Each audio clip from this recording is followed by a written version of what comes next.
Zero motorcycles are bullshit. The year's 2005. Brangelina was the hit celebrity couple. Anakin Skywalker was teaching younglings a valuable lesson in lightsaber safety in Revenge of the Sith, and CSI Miami was, I don't know, covering something about how a guy was murdered with a swordfish or something like that, and I never watched it. But while the whole world was mired in campy TV and hot gossip about hot people, the motorcycle industry was on fire. Leader bikes were selling like crazy, the Hayabusa was still the king of speed, and naked bikes had their heads screwed on straight. But quietly in the background, one fledgling motorcycle company had themselves a capitalist's wet dream. What if you could sell a motorcycle and then have riders pay to unlock features that are already on the bike? We've spent a lot of time dunking on electric motorcycles here on the channel. We say that they're soulless, and we say that the riders are people who want all the hassle of early adoption without any of the fun of actually owning a motorcycle. But Zero has done something a little bit different that has us a little worried about what the future of motorcycling might look like.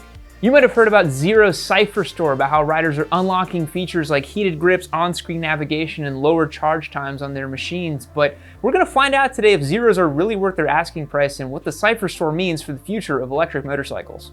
Zero was the vanguard of mainstream electric motorcycles. They were out there pounding the pavement and making all the strides. Now other manufacturers are standing on the shoulders of Zero's work. However, when we had the SRF in the shop a while back, we couldn't help but feel it was missing something. It didn't have the joie de vivre that a standard ICE has, but maybe we're just purists. It's even harder to swallow in a world where Zero's asking you to buy a flawed motorcycle and then pay to unlock a bunch of features that are already on the bike. Are you a gamer? Yeah. Do you like developers supporting games after they release them? Yeah, sure. Do you like spend real money on fake money so you can spend it on fake prizes in game? No, not really. What if you could do that with your motorcycle? Wait, seriously? What the f***? Don't, no, we're not doing that, no.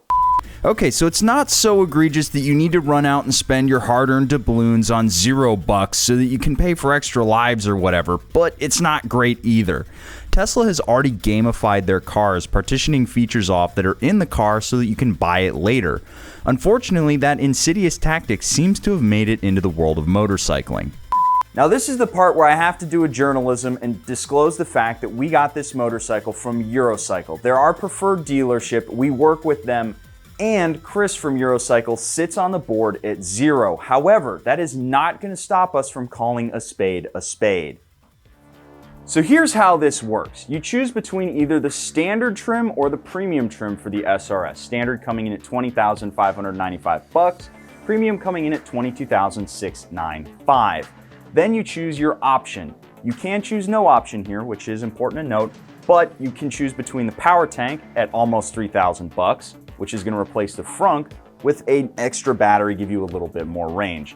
Then you have the rapid charger, which is a 6 kilowatt hour rapid charger for $2,300 that is going to speed up your charge rate. I would choose the rapid charger. It's more useful for the average rider. Then step 3, you download the app on your phone, which unlocks the ability to spend more money on your motorcycle. So let's say you got yourself the base model SRS like we have here with the 6 kilowatt rapid charger like I recommend. That's $22,895 before taxes. That is a pretty penny for a motorcycle. So how bad could these microtransactions possibly be?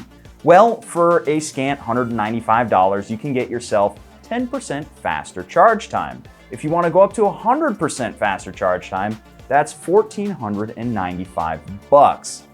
That's not great considering that all you need to do to unlock that is download a little patch to your motorcycle and boom, double charge time. Then if you want a little bit more range out of your bike, remember we said that this was the 14.4 Plus, you can go up to 17.7, which is 20% more for $2,195. But wait, there's more! Dude, were you just hiding in the corner the whole time? I thought it'd be kind of dramatic if I did that. Super weird, Yeah. but okay. But anyways, if you want on-screen navigation, that's gonna cost you an extra $195. It's a feature that a lot of bikes already have nowadays. You gotta pay extra for that. If you want a reverse parking gear to back your electric motorcycle up and show it off at the coffee shop, that's another $195. And if you want heated grips, Spite, I know you love your heated grips. Wait, we're talking about like installing the heated grips, right? Oh no, dude, all you gotta do is unlock them for $195. Oh, no, that's a bridge too far right there. That's ridiculous. Yeah, it's a bit rough. The full purchase price to have everything unlocked on your motorcycle is $27,170. That's more expensive than just about any fully loaded sport bike, hyper naked, super adventure, or frankly any other kind of motorcycle. This right here is the reason why Zero's never gonna reach widespread adoption. Now, you could make the case that new sport bikes with their ECUs and restrictive exhausts are the same thing. You gotta go unlock all this stuff to get the full power, but let's be real, no actual OEM is gonna have the temerity to unlock heated grips that are already installed on your motorcycle. And also, those restrictions are based on government regulations, not some hyper-capitalist dystopia run amok. Now, the Livewire will run you $22,799, which is a lot of money for a motorcycle, whether it's electric or ICE, but at least when you spec it out, you're getting real stuff like Rizoma parts, carbon fiber, and paint. You're not unlocking crap that's already on your motorcycle. I can't in good conscience sign off on something like that makes my skin crawl.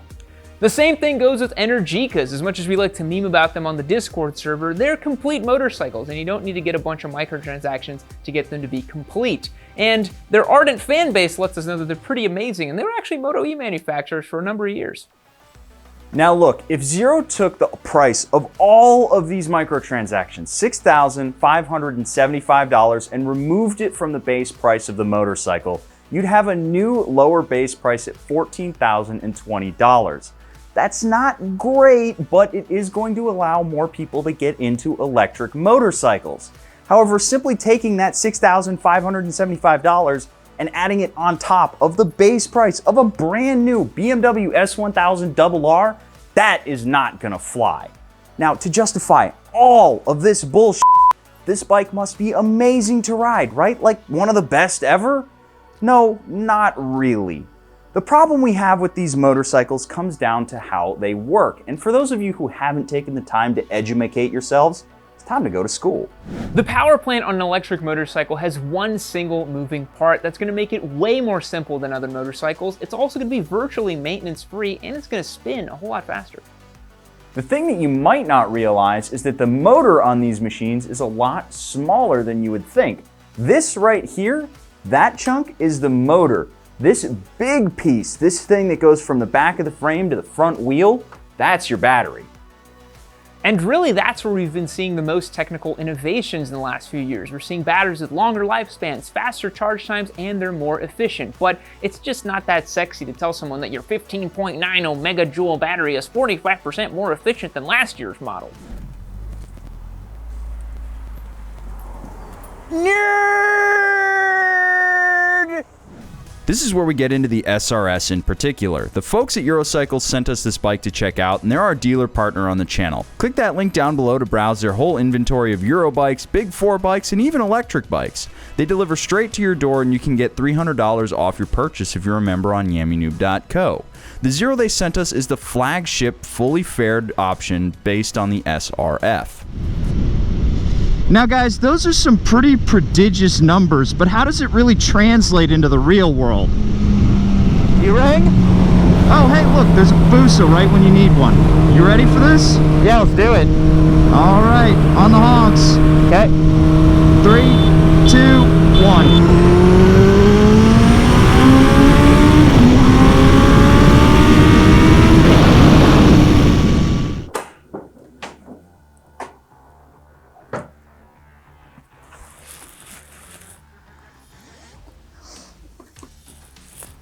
So clearly the motorcycle isn't giving us the full 140 foot-pounds of torque, and that's down to how electric motors spool up. These things don't idle in the traditional sense. They actually completely come to a stop when there's no power fed to the motor from the throttle. These things can spin at under 1 RPM, which thanks to math, means that you can get some crazy big torque numbers. Now let's face it, the 110 horsepower coming out of this motorcycle is a bit down on its competitors from Energica and Lightning. However, you really don't need much more power for the street, and when you do hop on the throttle, you do get a nice surge of power out of this bike. But it's not all sunshine and rainbows for the Zero. Let's start with something that plagues all electric motorcycles, and that's the range anxiety. Let's say you're a normal person, it might be tough to imagine, but do try. If you're out riding your bike, sometimes you want to accelerate a little harder. Other times you're just chilling and you're not going to want to change your riding habits. The only problem is you can't stop at the Chevron station and gas up real quick, which means you need to get the bike back home and plug it in or put it in a charging station. This leads you to constantly watching the dashboard, making sure you have enough charge left to get you home. Also, once you hit a certain threshold of charge remaining on the bike, it automatically drops it into a low power mode. Not to mention that Zero hasn't really nailed the way that this bike feels when you ride. When we checked out the Livewire 1, we were impressed with how it felt. It wasn't your traditional motorcycling experience, but we were left thinking that if this was the future of motorcycling, we didn't need to ride our ICE engines into a canyon like Thelma and Louise.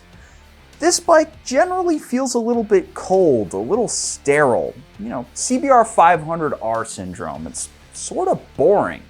But with all of this being said, we're left with one question. Do you own your Zero SRS? That might sound like a weird question. Your name's on all the paperwork, you plunk down a bunch of money for a flagship bike, but there's a lot of stuff on this motorcycle that you can't use unless you get Zero's permission. And even more than that, once you unlock them, are they really yours? Once you pay $195 to get your heated grips, are they your heated grips? With an internal combustion engine motorcycle, you know for sure that once you buy that bike, you can use it to your heart's content and you have full ownership over it. Sure, you might strip a screw here, void a warranty there, but nobody can download a patch to your motorcycle to brick the thing from outer space. And that might sound a little conspiratorial, but we've already seen this in the cell phone market. Cell phone manufacturers will put a new update on your phone if you've had it for a year too long, causing the functionality and the speed to go down. Time for you to get another phone. What's to stop Zero from doing the same thing? You'll take this thing into the dealership after 45K miles, and maybe they install a patch to decrease your battery by 60%. We've seen they can increase capacity. What stops them from decreasing it? Did you read all those terms and conditions?